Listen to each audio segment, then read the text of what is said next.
Hi, I'm Senshu, one of Sokuzan's monks. Sokuzan offers his wisdom tirelessly with complete love and devotion.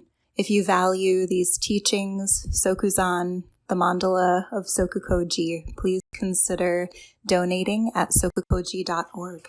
Thank you. Good morning.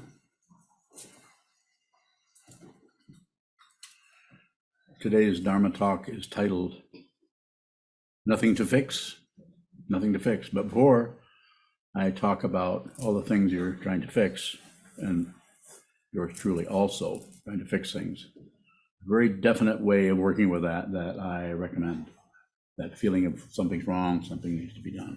And first of all, and importantly, thank you to everyone who has been offering their support, not only by attending these Dharma talks, by participating in questions and answers, and also participating in one or two or more of the, I think, 11 book studies we're having. Is it 11? 11 total per week. That's in 1 week. So it's quite a lot of actual studying the traditional Dharma as it comes to us from ancient times and from current situations. And then also, besides thanking all of you, to ask you to continue to help us. We have, at some point, we'll have something sent out to, maybe we've already done some of that, but it seems like there needs to be more of describing what all we're doing here, besides just training monks or training meditators, just helping people train their minds to see more clearly. This is not about believing in anything. I don't recommend that. Nor do I recommend that you go the other direction. So a lot is going on here that isn't particularly announced at this time, but will be. Keep helping us, and thank you.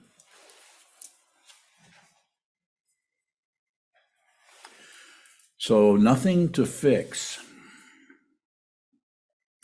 As I thumb through the list of 450 different talk titles that are all backed up, not really, I don't really have any backed up. Did I just lie? If you lie and then confess it, is it still a lie? If somebody asks you, how are you doing? You say, I'm doing pretty good. Are you lying? Probably. Depends on who it is. If it's the right person, say, no, I'm doing terrible. Fix me. Or tell me how to fix myself. Nothing to fix. So what is important here? The most important thing I can recommend to you, based on the Buddha's teaching, not just this old man, but truth of suffering, is so important not to fight with that or try to cover it up with some kind of artificiality or cure or medication. Not that in the relative world we don't take aspirin or get open heart surgery, as I once did 11 years ago. Was it 11? That's exactly how many units of insulin I took today. It just showed up, so what did I do? Blurt it out? Is that gossiping?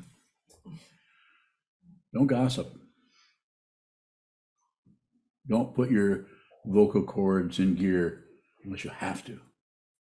This doesn't mean you can't do a little bit of chit-chatting, but not much. If you do that, then watch what you're producing and look at the intention behind why would you say anything at all to anyone about anything.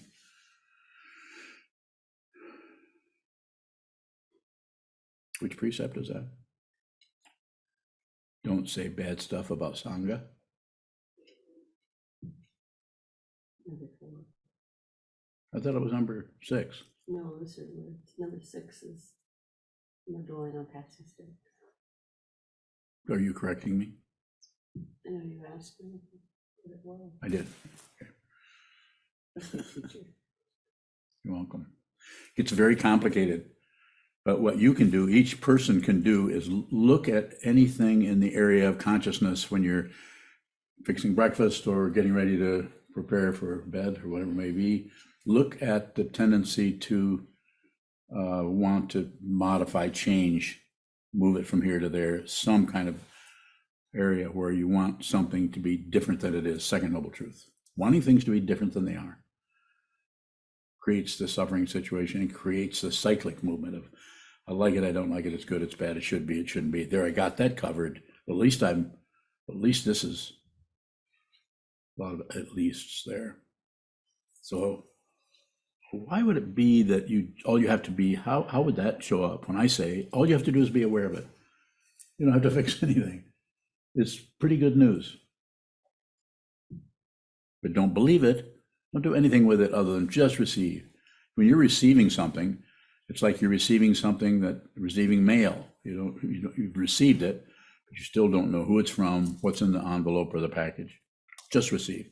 That package will open itself if necessary, and also it will go right in the front door and right out in the place where you store your junk mail.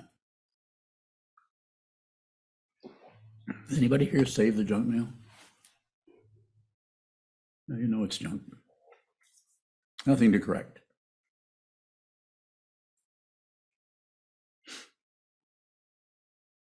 But it certainly feels like it. It feels like in our mind stream, interacting with people or situations, what's happening yesterday, what happened 3 days ago that you're still trying to repair or fix or deal with, move, adjust. Just observe that. You don't have to, when I say nothing to fix, that doesn't necessarily mean that you have to stop trying to do that. You might want to really, not only you might want to, you should. You should really look at anything as it's arising before you jump on with your impulsive, push it down, impulsive, justify it by blaming, impulsive, just shutting it out, ignoring, going to the acetaminophen. Maybe not actual acetaminophen, but some kind of something that stops you from looking in that area.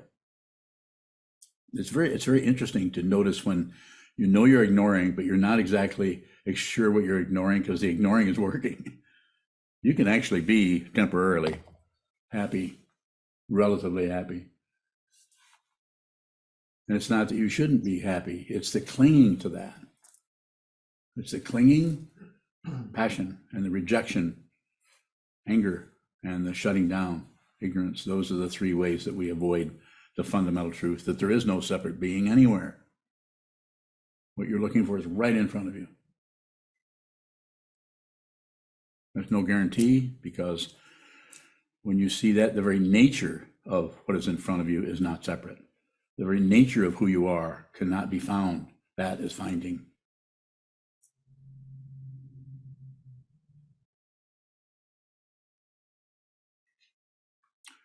Again, in the relative world, of course, there's things to fix. Houses to paint, roofs need repairing. Physical form, arms need to be mended, so we need to attend to those. But the ultimate situation is there's nothing wrong or broken.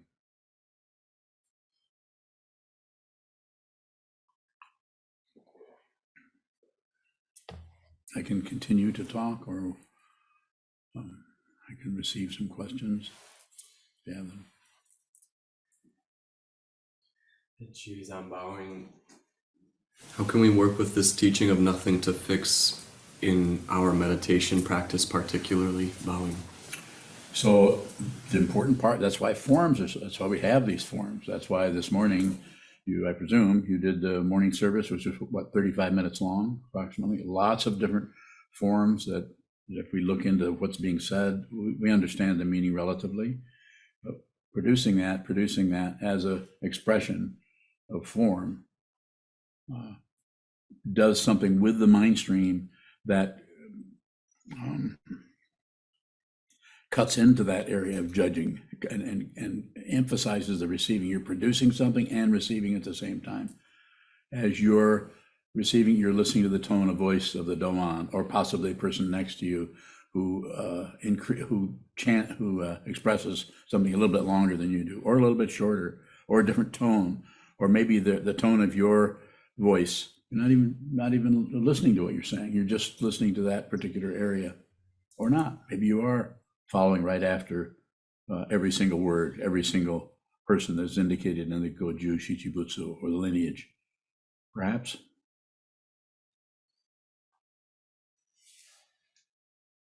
So when you're sitting on the cushion, whether you're chanting or standing up and chanting or sitting down or whatever form you're doing, including shikantaza, sit still, just observe. Whatever occurs in the mind stream is to be observed, not fixed, not shut down on, not explained or analyzed.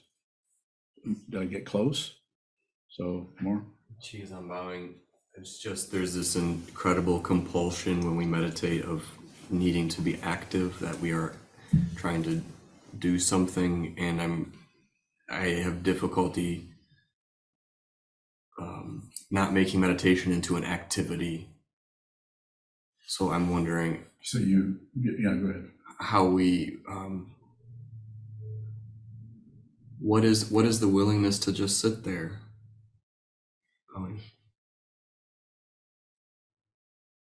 That's pretty good right there.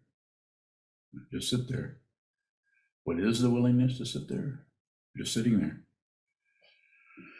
That's why we have to do so much of it, is because the avalanche of personality, the avalanche of otherness is constantly bombarding us, either on CNN or at the kitchen table, or from our relationships with others that seem so vivid and are intensely over there, are intensely other.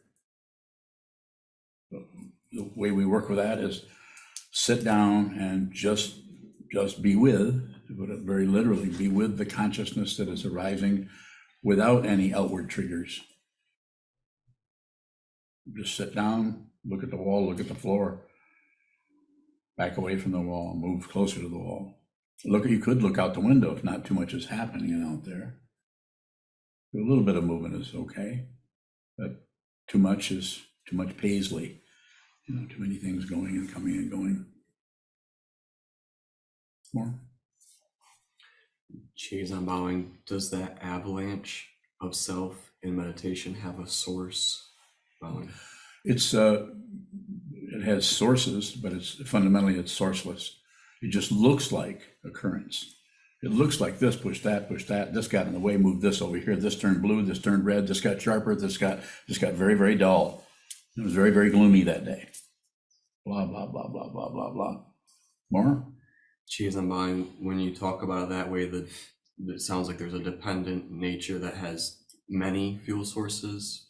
What is the fundamental unplug, or what is the fundamental thing that is seen instead of chopping each fuel source? To just receive whatever shows up. It's yours.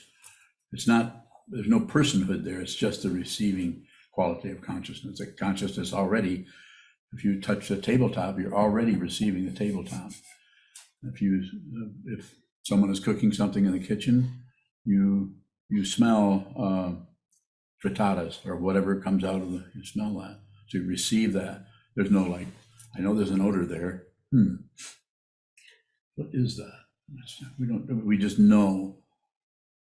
The dependent origination is obvious, but what we sprinkle on there based on right and wrong, hope and fear, up and down, back and forth, should and shouldn't, I'm getting it, I'm not getting it, is the seventh consciousness, or that part of the consciousness that is, my expression would be, it just rolled up into a ball and is freaked out and paranoid and is trying to protect.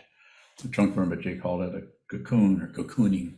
We would roll up into a ball of me and I and my stuff and my ideas and who's against me and who's likely to take me out or whatever.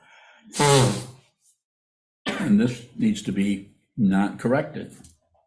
It needs to be observed. You do not have to improve. I'm not saying there aren't other teachers that teach us differently, and they might be teaching exactly the same thing with different words.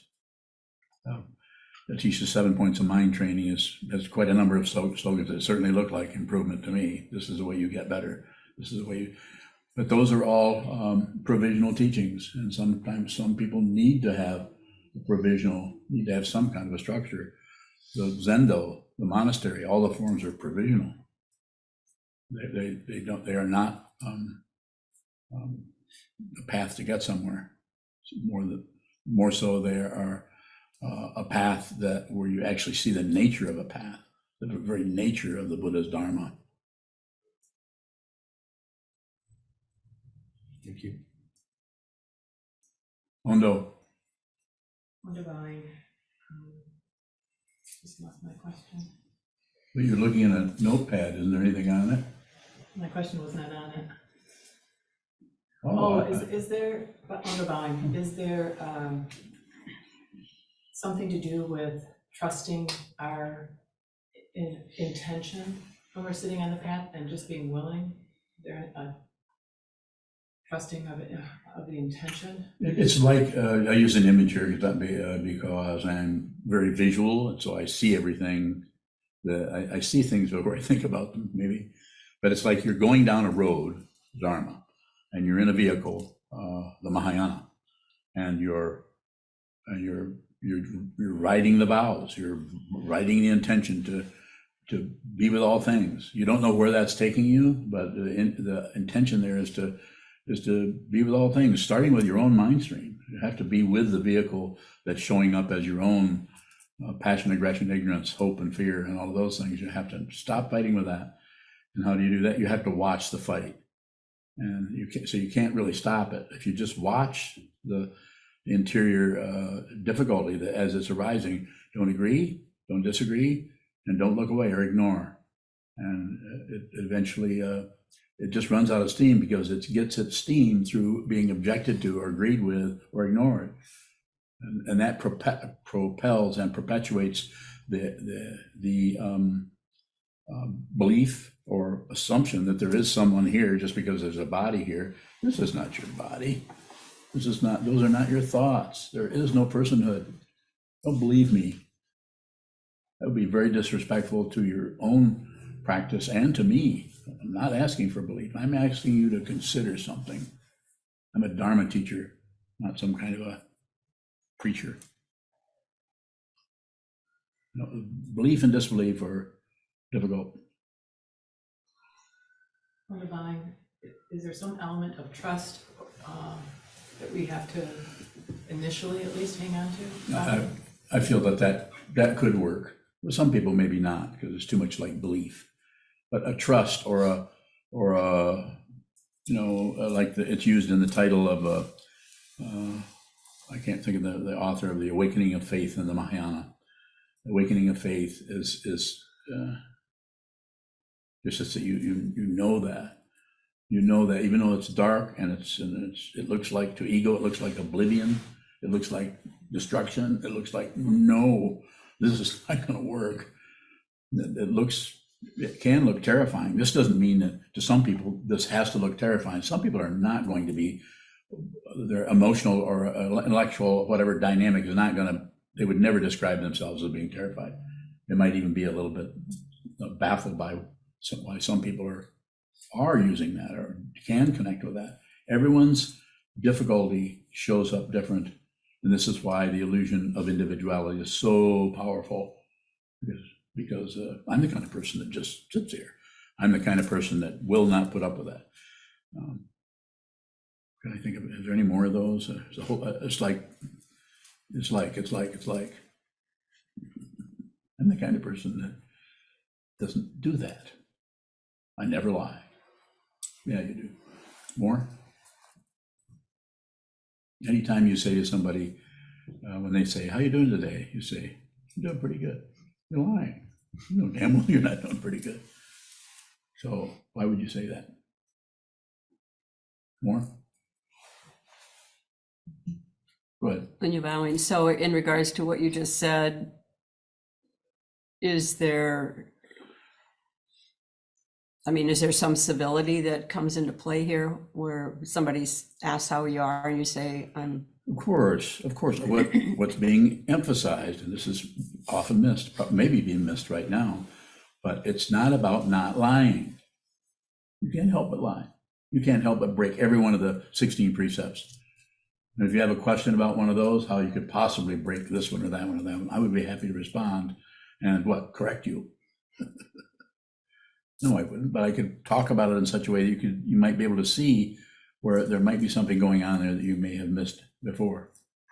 More? When you're bowing, so is there a difference in between that and an outflow that has maybe some prickles to it? yes, you're being cordial to someone. You don't feel particularly good, but you don't want to dump that on them. What I'm feeling, because you can see that they're doing okay. So perhaps you don't need them to commiserate with you or feel really sorry you're feeling so bad. Or there might be someone where this is a person you need to talk to. It's very situational. You might say to them, I'm having a rough time today. It's difficult. I don't even know what it is, but it's just I'm having a difficult time. And they will say, well, I'm very sorry to hear that. Hope you do better. And they might be someone who is actually irritated by your personality style. So they may not mean that at all. They don't really like you. But since they're on the path, they know they have to work with that. And they have to look at why is it, there's a why question, that needs to turn into a what rather than to continue to be a why. Why is it that person is nice enough? They don't seem to be too difficult, but something about them, I don't like being around them. Notice that? Maybe I'm one of them. Maybe you're sitting next to the person that you have some difficulty with. These are projections. They are not to be corrected in that person or by you or anyone. Give nobody any advice. That is if you're looking at someone else, some other situation that you're upset with or bothered by or is offensive to you or whatever, it is a projection. I don't care if they're murdering you. It's a projection. There's plenty of room for questions here, aren't there? Go ahead, Hakaran. Hakaran bowing. I have two questions now. I hope so. Can you speak about the sensation or awareness that we've made a mistake? Can you speak about that on the Mahayana path? I can just be aware of it. No, there's no, just be aware. And if you're just aware, if you just receive it, you feel like you've made a mistake, do nothing with it.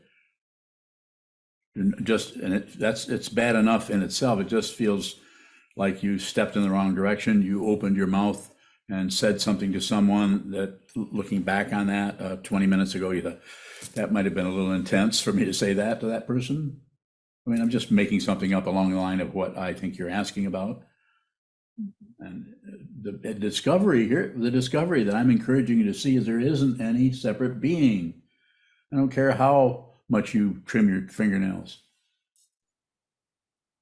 There's no other person. That's the parikalpita. That's the imaginary nature where we create that so that we can hang on to this human life that is definitely threatened and is aligned with that part of the consciousness that feels like it is someone. That's unreal. Even the body is unreal to the extent that it's pretty temporary. Very temporary.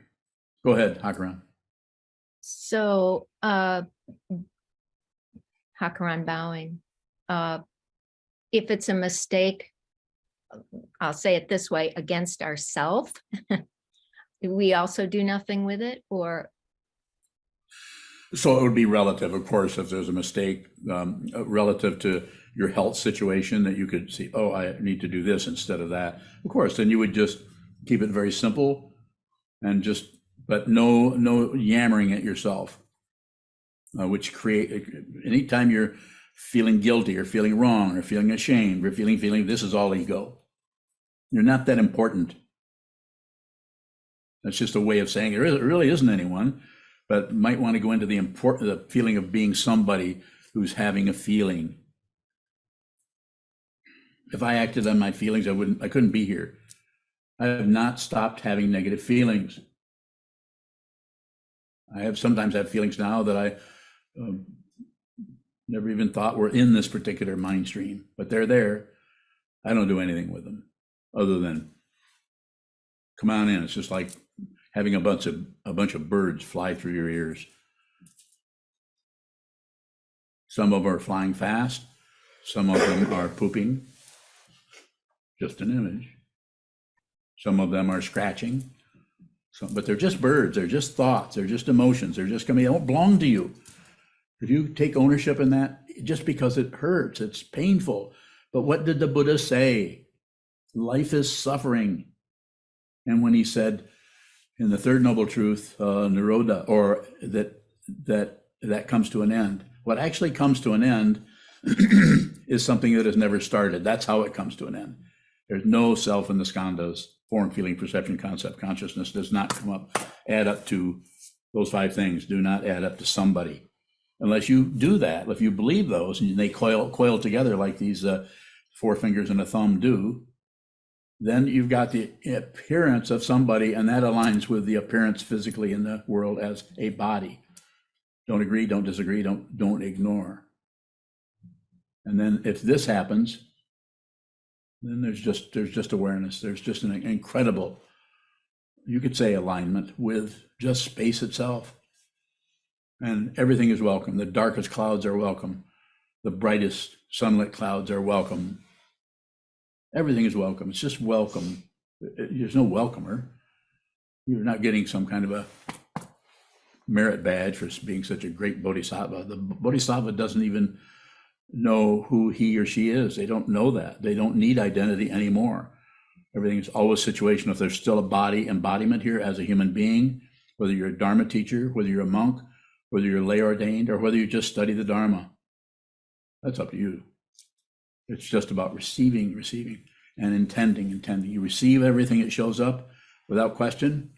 It doesn't mean you open your door every time somebody knocks on it. You might want to look out and see who it is. We're not saying being foolish here. And then intend to see the truth. If you need the vow, you'll know it. If you don't need the vow, then do it by yourself. But intend to see what this is. That doesn't mean you're going to see it like you thought you would. It's not going to live up to your presumption about what the truth would look like, if that's what you're looking for. Go ahead, Hakran. I think you, Hakran Bowing, you may have just answered it. You had mentioned earlier in your talk, our true nature cannot be found. My question is, it can be perceived. And is that different? Is that situational as well? Well, it can be perception. Well, it's perception only. So if it's perception only, then nothing is perceived. If it's perception only, then there's no perceiver. And if it's perception only, then the only part is still suspicious. You're not going to be able to conclude anything. And if you feel otherwise, then go ahead, conclude. It's your life, so to speak, or it looks like your life. It looks like it belongs to someone. There is no ownership. Consciousness, the body appears to belong to you because the whole synchronicity of the 5 sense fields and the 6th of thinking and the 7th of being paranoid and the 8th of storing everything or working with all of the outflows and where they go to, they don't go anywhere. As soon as you produce something, it hangs around to create more problems for you.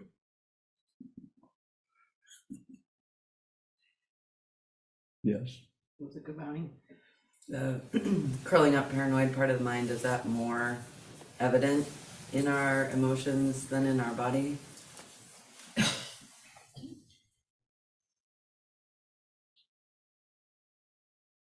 I can respond to that, but I'd like to let's go further. What is it you're looking at? What do you want to know? And then let me respond to that part of it. What is it that brings up the question? Something just before you came up with that set of concepts, ideas, and words was problematic, or something that would look closed off. What was it? The image of taking a bath because my body aches versus taking a bath because I just have had enough. That one seems more, I don't know, that they show up differently. I don't really know what my question is exactly. I would just reflect on that rather than have me disturb what you need to see by giving you an answer. I don't need that. I'm not saying you should stop asking questions, but I'm saying in that situation, you probably should look at that for a while. See the differentiation that's happening there in your own mind. Are you protecting something? Find out. Thank you. Certainly. Howard. Robert Bowen, if you're in the business of receiving those perceptions daily, when can you help? I'm speaking to a therapist, so you're doing that. That's what you're speaking of, I take it. Just receive as much as you can as a therapist and as a Buddhist practitioner of the Buddha's Dharma. Receive as much as you can, and then you'll see when you absolutely have to step into that and help that person, either by them asking you, which may not look so good to do that, to do what they want.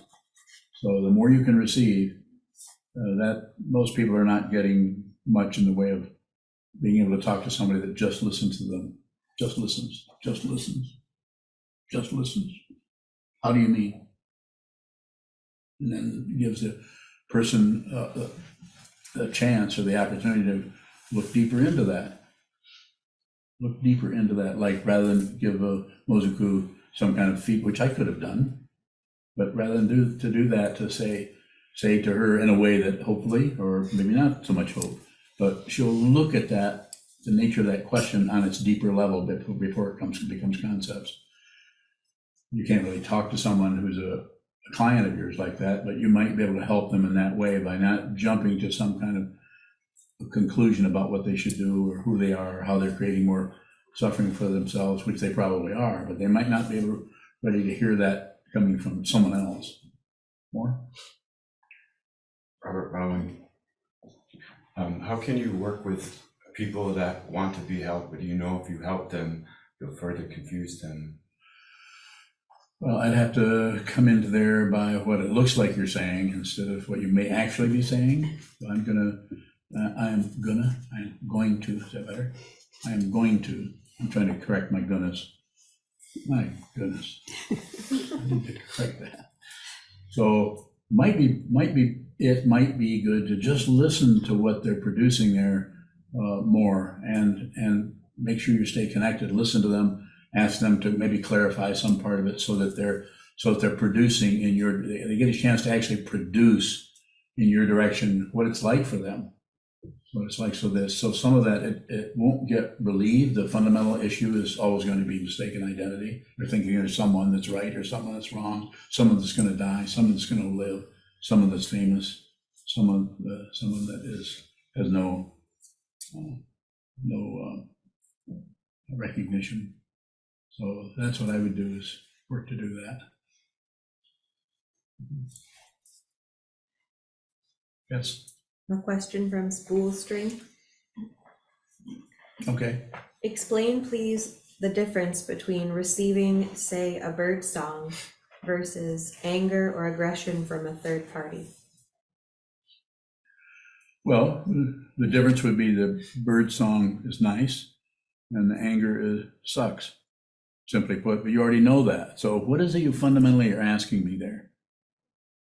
Fundamentally, only you could really say, but since I think Spool String is in the UK, is that right?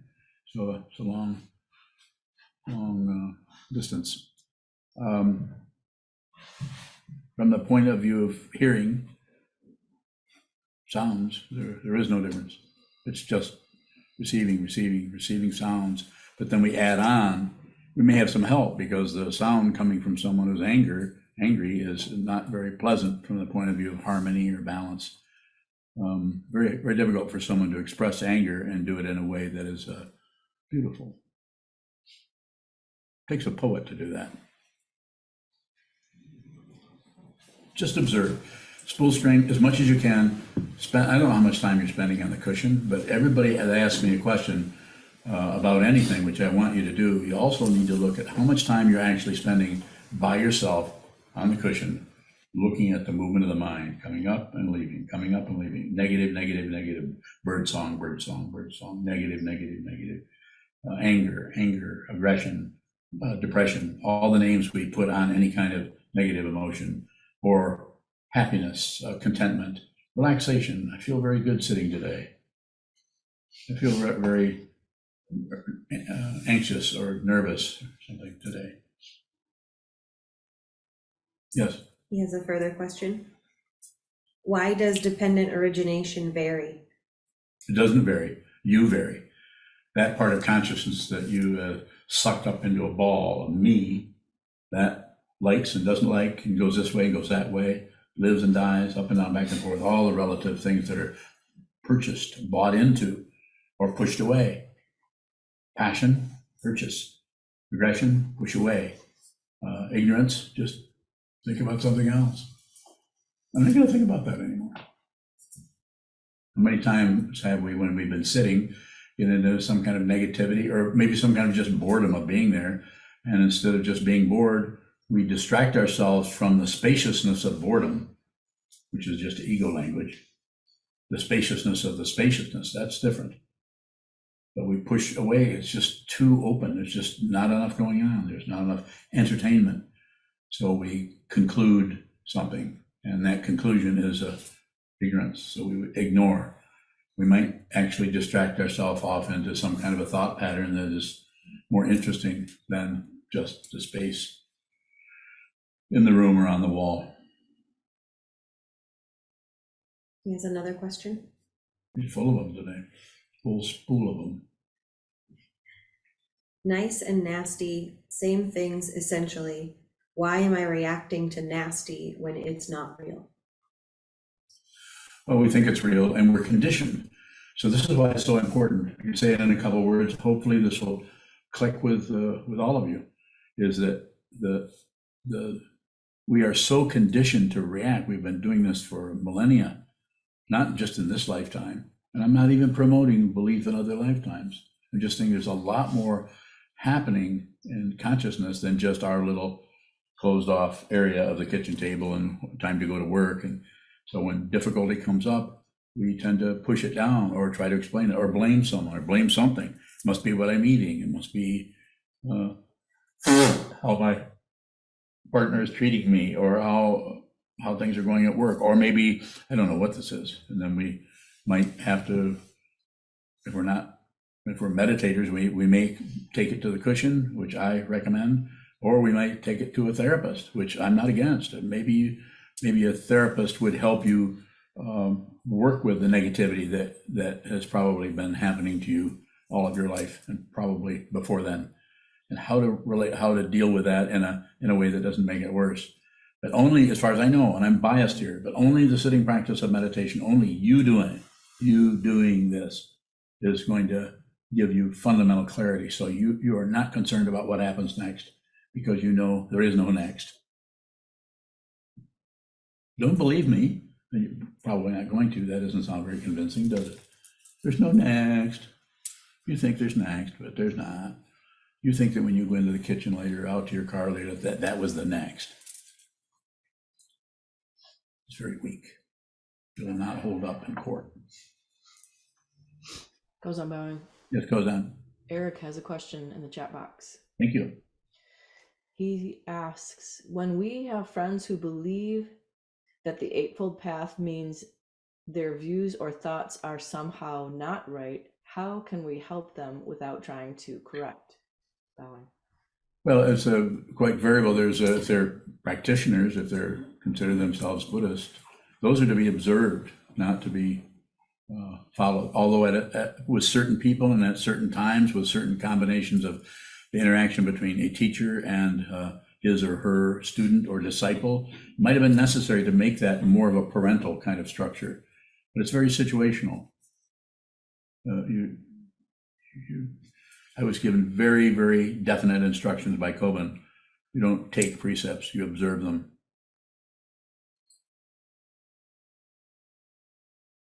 And if you just observe them, then you see how you don't have a lot of say-so about what happens in your mind stream.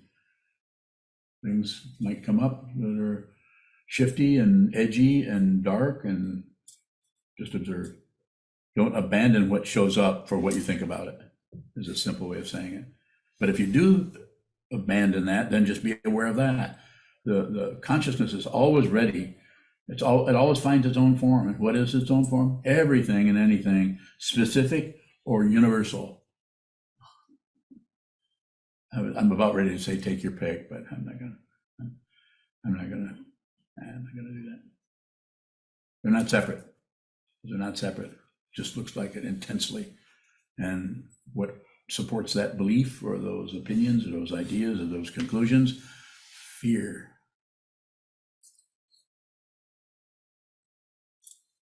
We have a few minutes. If there are further questions, I'd appreciate them.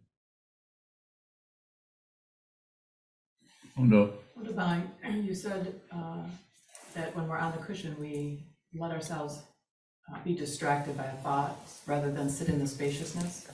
We can, not always, but we could. Is there anything to fix there?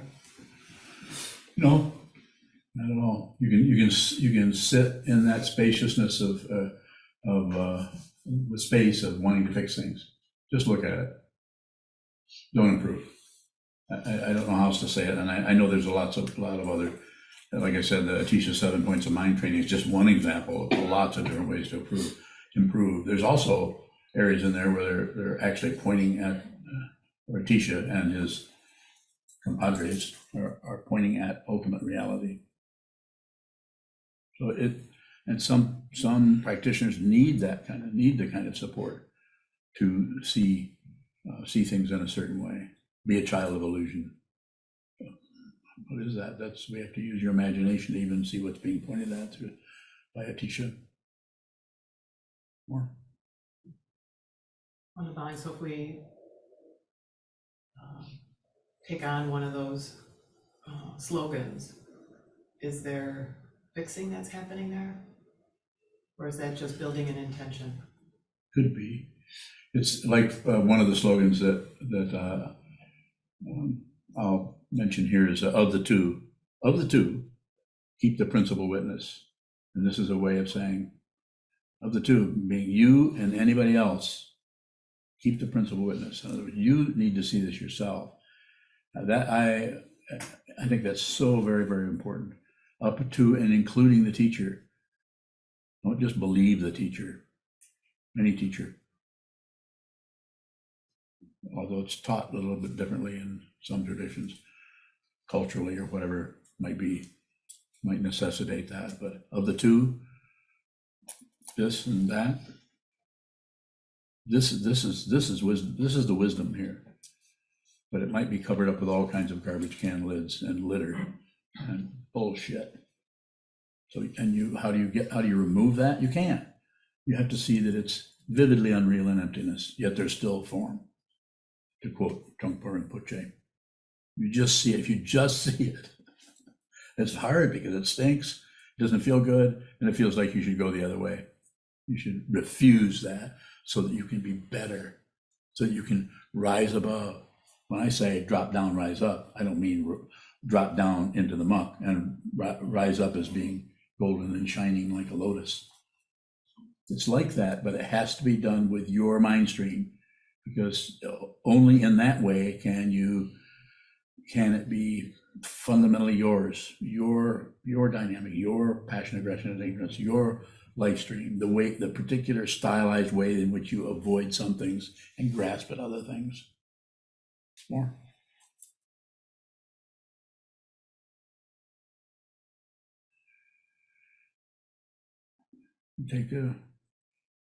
Take a few more questions if we go till 10 after to make it an hour or not. So anyone that hasn't asked a question, Carmen, why don't you ask me a question? I don't wanna. Okay, that works.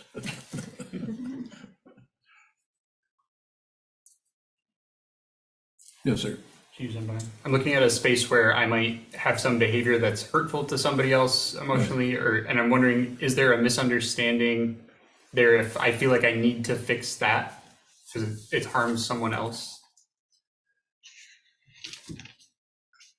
So the misunderstanding would be that you want to take that activity that's you're calling harmful and stop doing that. And what's being said from this direction is be aware of that harm, be responsible for that. It can be embarrassing when you see that you're doing that, or that you're reacting to a situation that's hurtful to someone, so that you don't have to, so that it's a way of blaming. I'm just saying it that way. So I would say just be aware of that, and it will if it needs to do what would appear as a fix, it would just happen. It would just stop happening. You just won't do it. You just suddenly see that you're actually taking the example that comes to mind is many years ago, like 60 years ago, a friend of mine, I was out with him and his wife, and she kept burning him with a cigarette in his arm. Like, it was like, I don't know why that example comes up, but it's like deliberately wanting to torture him. And he would just say, stop doing that, stop that. It's a very interesting area where it's just obvious that they're doing it. Quite often that whole situation is under cover of concepts, ideas, emotions, and you can't really see the functionality of that in terms of this person who thinks they're real burning that person who knows they have a lot of nerve endings, because this increases their power a little bit, but it's there. So just be aware of that. Be aware that if you're doing that to see that totally, see the intention, that intention is, rather than cover it up, which increases the self-centeredness over here that you've succeeded in covering up, I would say it's a teaching. More, please. So since you said not yet, then I'm going to say the space between, in terms of your particular style, this might be true for others, but the space between intellect or the thinking process and emotion, or that intuitive dynamic, is a strong structure between it. And you use intellect to protect yourself. We've already talked about this some. Not everyone is doing that. So don't give up, just continue to look at that. Continue to look at that when the emotions, the feelings get intense, and then you overlay it with thoughts, and usually they're involving judgment about that situation that caused the pain. Pain backs off because now you know what caused it, and you know it's not you, and it's them. I notice you smile a little bit there. And am I accusing you particularly? No, I'm saying we all have our own version of how to blame somebody else for how we're feeling. We're feeling bad, and we just don't want to be responsible for our feelings. And we'll even use, well, isn't that just ego doing that? Not exactly. Ego.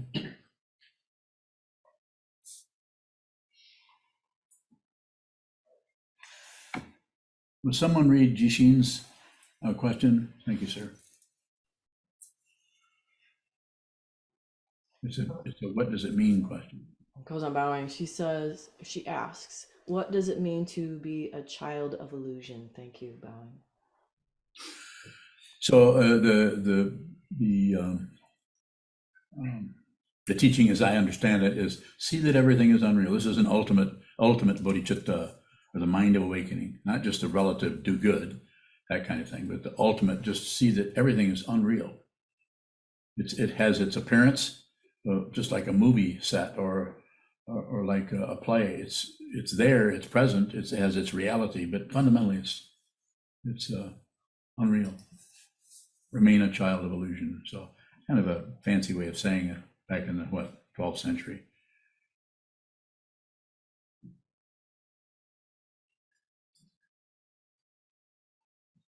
When you're bowing, when you say it's about awareness, not about fixing something, what is it about awareness that, what's the process of awareness that doesn't require fixing? It's to put it pretty literal, but when that aspect of the consciousness that is the identity that curls up into a me, I, my stuff, territoriality, walls of the mind, mukegeko, or no, what was it? Did you correct me on that? I think Eric did. How does that go, Eric? Shin mukege. What is it? Shin mukege. Were you correcting me? No. Okay, I don't feel corrected either. Shin mukege, without walls of the mind, which is in the Heart Sutra. So whatever's arising, as long as there's some kind of a relative dynamic of me and that, or you and this, that kind of relative dynamic, the practice is to identify as much as you can with the space in which things occur and not the things that occur, not that's the temporal part of it, the negative emotion, a positive emotion, a neutral That comes and goes, but the space doesn't do anything. The space will find forms. As long as you need forms, it'll find it. When I say it, it's just a way of talking about space. It's not actually an it. You are the space. If you're anything at all, and even that might be a little bit pushy. Realize it. You have to realize it. You can't think your way into it or think your way out of anything. You have to fundamentally see what this is and see that there isn't anything with this. When you're bowing, does dependent origination dictate whether we will see this or not?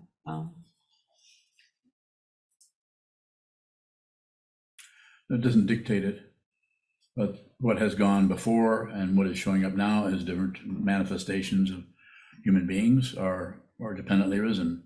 It's just just say it descriptively, you could say your body-mind complex comes into the world and you were drawn into this particular way of being alive, and other people are not, and there's no amount of preaching or convincing or is going to get people to practice the Dharma. Nor would we want to do that at all. Help people where they're at, and they may be in the midst of a big sinkhole. You might need to help them with the sinkhole, not help them train their mind particularly. More. When you're bowing, so just going back to the awareness, when we become aware of something, is that moving out of ignorance? Bowing? Give me a more of a example.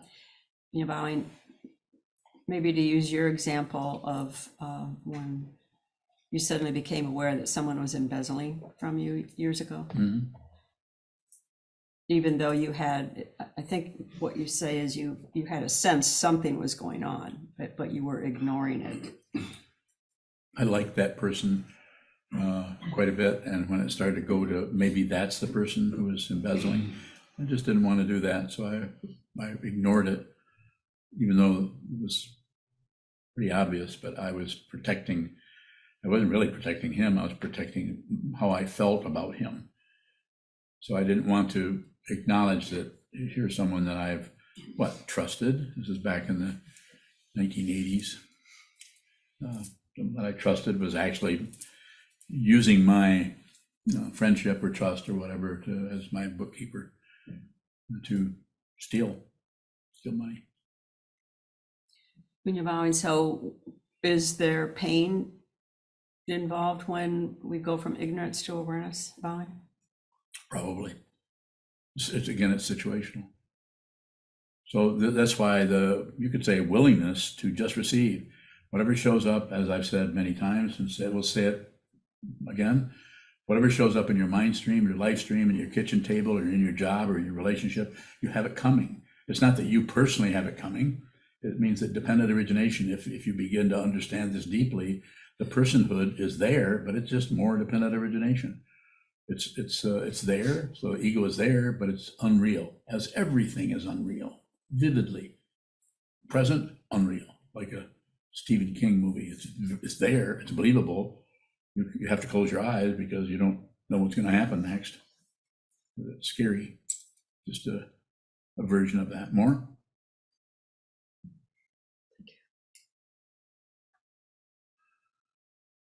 Yes, sir. When you see what this is, does it no longer look like there are things to fix? Yeah, it'll look like there's things to fix, but you're not interested. I mean, you don't believe it. So it still shows up. It's on the screen. It's like Looney Tunes. It comes on, you watch it. If the conditions are such that you need to listen to that person, and if you set yourself up to be, say, like a therapist or someone whose their job, their business, their function is to help people work with their minds that are, like scrambled eggs all the time. They can't get any safety or any form or any security or any confidence or even the desire to keep living. It gets very, very difficult for some people. More? A lot of room there. A lot of room. Any more? I'm wondering when fixing happens, when do you actually step into a situation that looks like it needs to be fixed? it might be just fine. It might just fix it.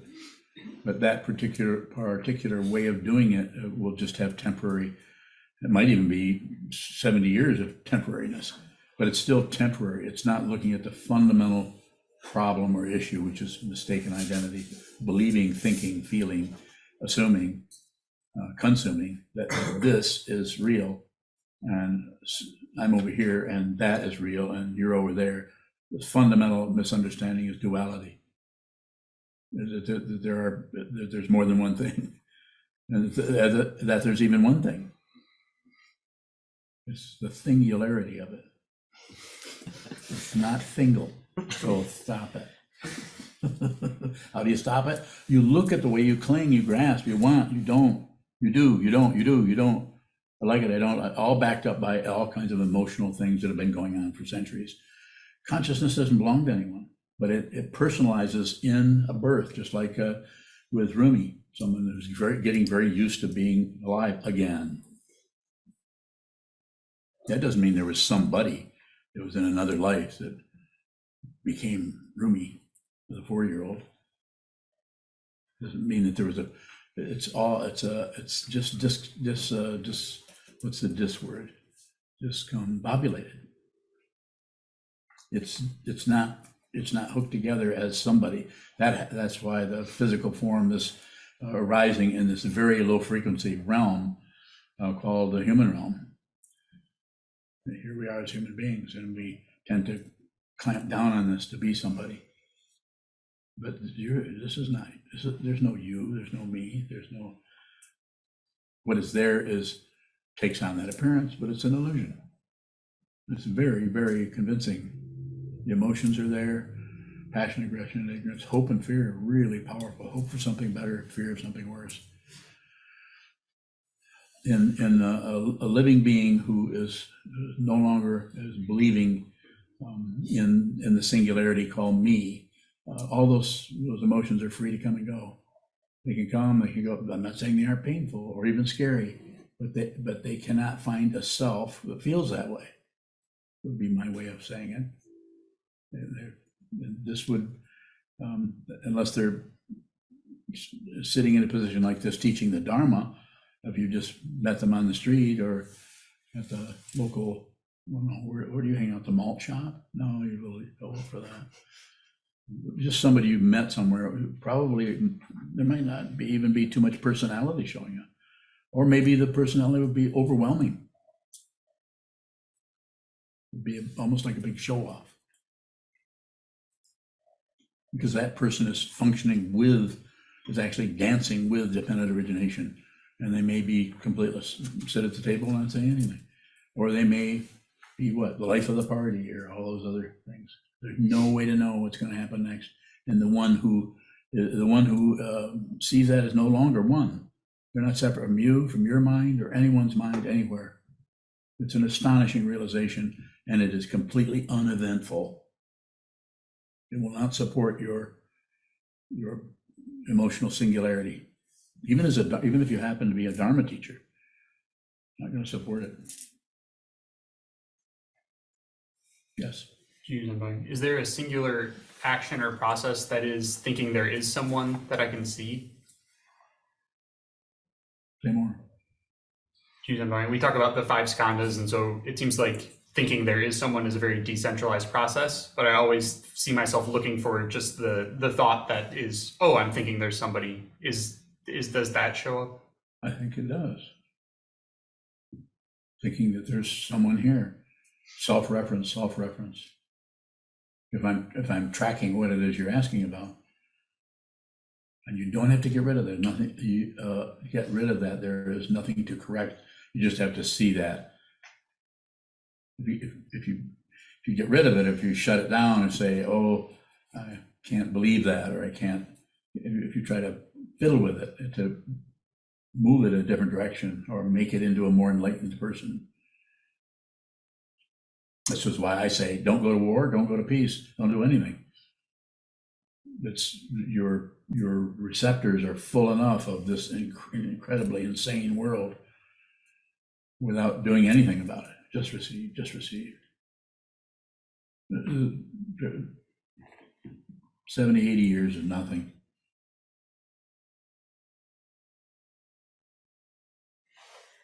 Question from Adriana. Earlier you said something about noticing when someone who seems like a generally fine person rubs us the wrong way or makes us feel ill at ease. What should I do when I notice that being around such a person leaves me feeling sad or bad about myself? This happened to me last week and the sadness lasted for a couple of days. Valley. So it's very situational, and some of those aspects of the situation are not visible or cannot be received through any sense other than emotional dynamic or consciousness. Just something about that situation may show up that way. Insofar as you can, and before I even go any further, I'm going to say sit a lot. And all I'm saying is sit down, hold still. You don't have to believe in me or believe in anything. Sit down, hold still, and watch what the mind is doing, because that the area that you are you could say empowering, or that you are maybe focusing on, but not so much that. It's just about just watch what occurs in the mind, what shows up, goes away, and see how that is doing, what's happening in that area. You could actually, through maybe sit down and sit for a couple of hours and then deliberately go into that. You could write it down, put it in front of you on a piece of paper so that you're deliberately going into that area. If this is really difficult, you are having difficulty for this, then you could maybe be a little bit more proactive about it. And I'm not going to say but I'm going to say, let me say that the way it's showing up here, and I can't say best, I don't really know that, but it looks like the important thing to do is just receive that. Just receive the sadness. Nothing to correct there. Receive the sadness. If we're starting to open up to the world around us, a lot of the things that the people that come around us don't realize they're actually radiating some of that difficulty. It's the way they get rid of it. Rather than they're not being responsible, and then you meet them, and you may be someone who is endeavoring to be more responsible. You might be flooded with someone else's emotions, even though there is no someone else. But as long as there's an illusion of that, then the separation tends to hold up. Even in deep levels of consciousness, there seems to be the illusion of personhood. Sometimes it's so strong that when someone dies, that their consciousness is so stuck to being that they become what's commonly called a ghost. Their consciousness still hangs around and makes a racket, and trying to let you know they're still there. And of course, they never were there, but neither were you. I don't believe any of that. Take a final question if there is one. Mozuku, with that example that you were just giving, that somebody may be a radiator, does that mean if being around somebody makes us sad or whatever it happens to be, that we could assume that they're actually sad? Like, is the emotion? I wouldn't go that direction. I would just receive whatever's there insofar as you can, and don't overdose on it. Don't try to be a really great bodhisattva. Do what you can. Be respectful of your own mind stream, your own feelings. You might need to move away from that person. But whether it's theirs or your feelings or any of that, I wouldn't get into too much of that. It's not separate fundamentally. So what you'll discover isn't particularly that it is theirs or yours. Emotions don't belong to anyone. There isn't anyone. It's an astonishing. If you just imagine what it would be like, but you can't, because there is no model for it, and the imaginary nature is still just the imaginary. We're still just creating ideas to fundamentally realize that it's gone. So there's no one who realized anything, because there isn't anyone. So what is talking when there's just consciousness only is wisdom, but it comes down into concepts long enough to be able to communicate, because that's what we're using. That's why the greatest, most powerful teaching is silence, according to many teachers. Ramana Maharshi began when he came out of the cave after 20 some years. Didn't say much for a long time.